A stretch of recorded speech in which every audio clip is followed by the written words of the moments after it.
Hello guys, नमस्कार। आप सभी का स्वागत है मेरे मिनी ब्लॉग में। तो आप जैसा कि ये देख रहे हैं टैंकी और पाइप, ये ऐसा इसलिए है क्योंकि हमारे उधर पानी नहीं आ रहा है। बिकॉज अब सड़क बन रही है नई नई, तो गड्ढे खुदे हुए हैं, इसलिए टैंकर भी नहीं आ रहा। हमारे घर पे टैंकर आता तो उसी से ही पानी सब भरा जाता है। तो कुछ इस तरह से हुआ, पीछे भी टैंकर आया और नीचे भी टैंकर आया, मतलब दो साइड से।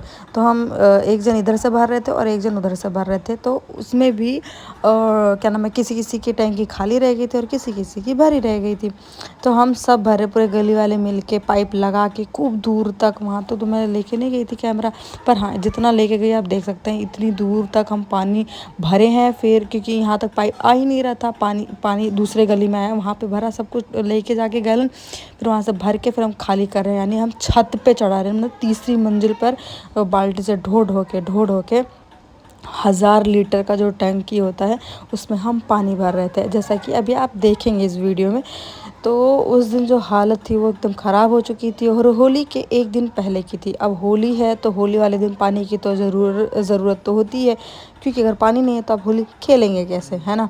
तो इस वजह से हम एक दिन पहले ही सारे इंतज़ाम कर रहे थे, क्योंकि एकदम पूरी टैंकी सब खाली थी और हम नहाते कैसे, नहाने तक के लिए पानी नहीं बचा था। देखो इतना भरा हमने, वो भी तीसरी मंजिल पे ये टैंकी है। अभी ऐसे ढो ढो के पानी पीने के लिए सबके गैलन, हमारे किराएदार हैं ना 5 रूम, उनके लिए भी पानी भरते। यहाँ से हम पानी ढो के ऊपर 5वीं मंजिल पे लेके जा रहे थे। ये तो खैर नीचे ही रखेंगे, जो किराएदार है उनके लिए है, बाकी जो हमने रखा है वो ऊपर टैंकी पे चढ़ाया। वो मेरी भाभी नीचे भर रहे थे और मैं, मेरी जो किराएदार नहीं, हम नीचे यहाँ भर रहे थे। तो हाथ की तो बैंड बजी थी, पैर तो वाकई में बहुत ही ज़्यादा दर्द हो रहा था। और शाम को बनाना था, मतलब होली वाले दिन हम बनाते हैं ना मीठा कुछ, तो शाम को फिर ये सब भी करना था। तो इतना काम पड़ गया था ना कि क्या बताएं, क्या मतलब। फिर हमने घिसा कैसे भी करके, नारियल वारियल, हाथ तो बहुत ही ज़्यादा दर्द हो रहा था, बट फिर भी हमने घिसाई की। फिर भाभी ने बनाया गुजिया, मैं तो थक हार गई थी। और गुजिया बनाते से पहले ही हमारे क्या होता है, होलिका दहन वाले दिन हम क्या करते हैं कि सरसों, जो कच्चा सरसों होता है ना, उसको भूनते हैं, उसको पीसते हैं, फिर जो छोटे बच्चे, मतलब सबको लगाते हैं। तो अभी आप देखेंगे कि वो उसको कैसे पीसा जाएगा और हम कैसे उसको यूज़ करते हैं, मतलब लगाते हैं। और हमारा मानना यह है कि होलिका दहन वाले जो हम पीस के लगाते हैं ना, वो दरअसल मेरे से ज़्यादा जल गया था, क्योंकि मैंने फ़र्स्ट टाइम, उससे पहले सब थे घर में, हमारे मम्मी पापा सब होते थे, मेरी बहन होती थी, बड़ी सिस्टर, सब लगा के ऐसी पीस के। तो मैंने फ़र्स्ट टाइम इसको भूजा। मैंने सोचा चलो परंपराएं हैं तो कुछ चलो करते हैं, तो इसको मैंने कुछ ज़्यादा ही भूज दिया था।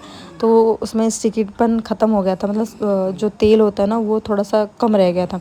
तो मैं छोटे बच्चों को लगा रही थी, जो हमारे घर में है उनको लगा रहे थे। जो ये मैल है ना, अब मैं आपको बताती हूँ ये मैल, ये क्यों हम ऐसा करते हैं। दरअसल ये चीज़ है, जो हम लगाते हैं ना और मैल निकलता हमारे शरीर में से, वो हम होलिका दहन वाले आग में डाल देते हैं। अब वो डालते इसलिए हैं हमारे मैल में कि जो हमारे अंदर गंदी चीज़ें हैं या नेगेटिविटी है या फिर जो हमारी बीमारियां हैं, माना जाता है कि इन सब चीज़ों से ये जब निकलता ना, इकट्ठा करके उस आग में डाल देते हैं। तो हमारे अंदर की जो बीमारी है, नेगेटिविटी है, वो सब होलिका दहन अपने साथ लेके जाती है। तो हम एक फ्रेश ज़िंदगी जीते हैं। नया साल होता है ना, नया चीज़ करते हैं, तो उसी तरीके से कुछ इस तरीके से भी है।